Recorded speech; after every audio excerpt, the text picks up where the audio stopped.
Hey guys, today I'm going to tell you how to make a hard reset of Samsung Galaxy A16. If you are using A16 and now you want to make a hard reset to your device, so let's see how can you do this. For this, first of all, you have to make sure that you are connected to any PC or any other Samsung device via wire, and after that you have to make sure that you have a backup of your data because it will erase or remove everything from your phone. It might be accounts, photos, videos, apps, and much more. So you just have to make a backup of your data and then you can easily do that.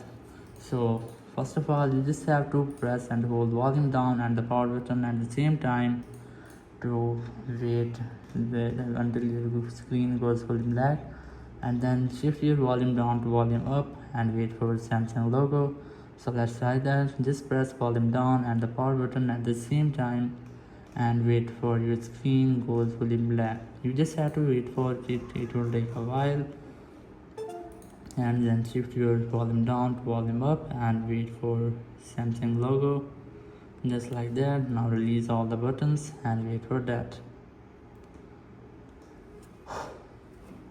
And here's the recovery mode of your phone. You must have to select wipe data factory reset from here, but you have to keep in mind that your touch won't work here. You just have to use these three buttons: volume down to go down, volume up to go up, and power button to select. So you just have to select wipe data or factory reset option, just like that. Now press the power button to select, and here just select factory data reset and then press the power button again.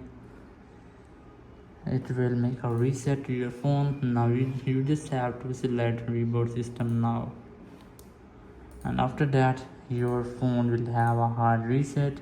You just have to wait for its power on, and now you after that you can easily use that. So that's how you can easily make a hard reset to your phone. Thank you very much for watching the video. Until next video, bye bye.